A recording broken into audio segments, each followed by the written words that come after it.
আমি অন্যায় করেছি। আল্লাহুম্মা ইন্নী যালামতু নাফসি যুলমান কাসীরা।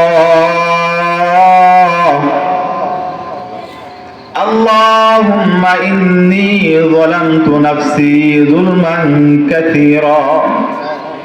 আয় আল্লাহ,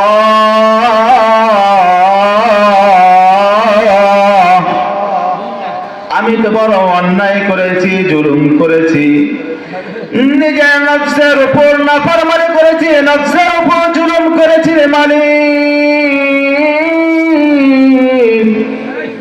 ও আল্লাহ, আপনার উপরে আমি তওবা করতেছি রে মালিক, মেহেরবানি করে জিন্দেগীর গুনাহগুলো মাফ করিয়া দেন। নবী আরবি সাল্লাল্লাহু আলাইহি ওয়াসাল্লাম বলেন, ও আমার উম্মতেরা, যখন তোমাদের কলার ভিতরে গুনাহ করে কালো দাগ পড়ে যায়, রব্বুল আলামিনের নিকটে তওবা করে আল্লাহ, এমন একটা গুনাহ করেছি আল্লাহ, দুনিয়ার কোনো মানুষ সেই গুনার খবর জানে না। এমন রাত্রি অন্ধকারের ভিতরে এমন একটা কবিরা গুনাহ করেছে আল্লাহ, দুনিয়ার কোনো মানুষ দেখে নাই গো আল্লাহ, তবে তো আপনার চক্ষু আমি ফাঁকি দিতে পারি না আল্লাহ। আয় আল্লাহ, দুনিয়ার সমস্ত মানুষকে ফাঁকি দিতে পারে, দুনিয়ার পশু পাখিদেরকে আমি ফাঁকি দিতে পারি আল্লাহ, আপনাকে ফাঁকি দেওয়ার মতো আমার ক্ষমতা হয় নাই। আল্লাহ গো, মেহেরবানি করে আমাকে মাফ করিয়া দেন। রব্বুল আলামিন কালামুল্লাহ শরীফের ভিতরে ইরশাদ করেন, রব্বানা যালামনা আনফুসানা ওয়া ইল্লাম তাগফির লানা ওয়া তারহামনা লানাকুনান্না মিনাল খাসিরিন। আয় আল্লাহ, আপনি যদি আমাকে না মাফ করে দেন, আমি তো ক্ষতিগ্রস্ত হয়ে যাব। বিশ্ব নবী দোজাহানের সরদার নবী মুহাম্মদুর রাসূলুল্লাহ সাল্লাল্লাহু আলাইহি ওয়াসাল্লাম বলেন, ও আমার উম্মতেরা, তোমরা যখন গুনাহ করবে, সাথে সাথে তোমরা আত্তাহিয়াতুল শুরুতে বসে দরুদ শরীফ পড়ে আল্লাহ তাআলা নিকটে বলবে, আস্তাগফিরুল্লাহ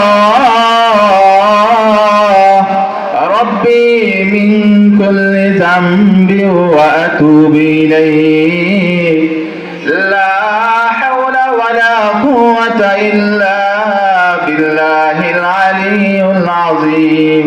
আয় আল্লাহ, বড় আমি অন্যায় করেছি, পাপাচার করেছি, জুলুম করেছি, নির্যাতন করেছি আল্লাহ, এই মুহূর্তে আমার মতো পাপী আপনার জমিনে আর নাই।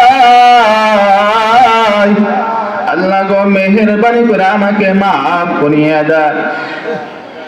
নবী মুহাম্মদুর রাসূলুল্লাহ সাল্লাল্লাহু আলাইহি ওয়াসাল্লাম বলে, আমার উম্মতরা,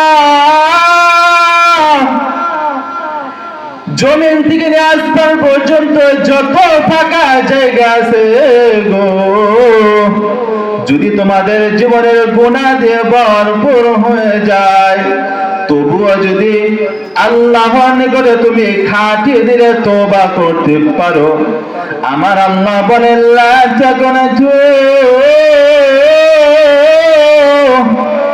মির রাহমাতিল্লাহ,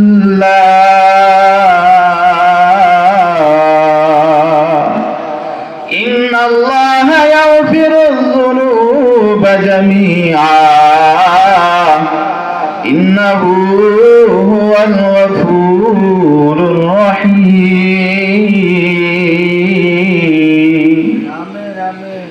আরে রব্বুল আলামিন সৃষ্টিকর্তা, দয়াময় প্রভু, আরে রব্বুল আলামিন কত মায়া করে, মুহাব্বত করে আমাদেরকে সৃষ্টি করেছেন।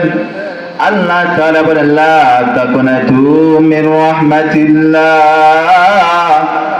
ও আমার বান্দারা, যারা তোমরা গুনাহ করেছো, গুনাহ করতে করতে আসমান জমিন তুমি পুরো করে ফেলেছো রে বান্দা। তোমরা আসমান জমিন পুরো করে ফেলেছো রে বান্দা, কিন্তু আমার রহমতের চাইতে তোমাদের গুনাহ কিন্তু বেশি হয় নাই। ও আমার বান্দারা, যারা তোমরা গুনাহ করেছো, আমার নিকটে তওবা করো, আমার নিকটে ফিরে আসো। ইরজিই ইলাল্লাহ, আল্লাহ তাআলার দরবারের দিকে ফিরে আসো। ও বান্দারা, রব্বুল আলামিন বলে বান্দা, তোমরা যারা গুনাহ করেছো, আমার রহমতের যে সাগর রয়েছে, রহমত থেকে তোমরা নৈরাশ হও না, আমার নিকটে ফিরে আসো। আমি তওবাকারীদের তওবা বড় পছন্দ করি। নবী আরবি সাল্লাল্লাহু আলাইহি ওয়াসাল্লাম বলেন, বান্দারা যখন গুনাহ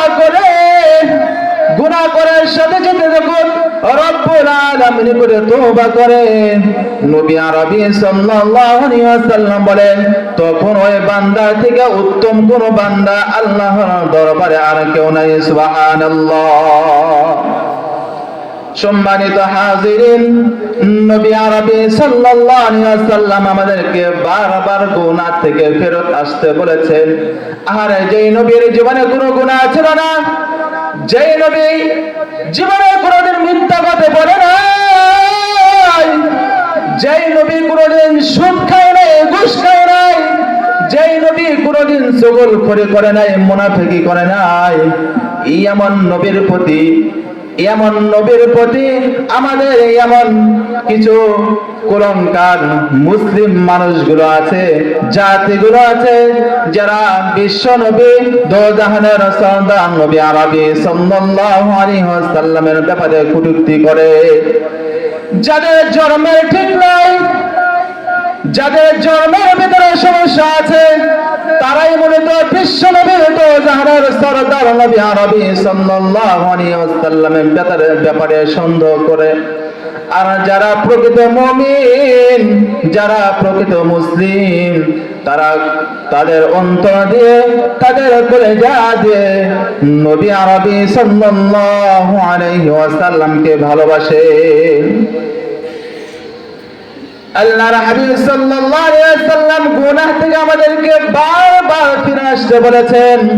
আল্লাহর হাবিব সাল্লাল্লাহু আলাইহি ওয়াসাল্লাম নিজে প্রত্যেকটা দিন 70 বারের চাইতেও বেশি তওবা ইস্তিগফারের আমল করেছেন। সুবহানাল্লাহ।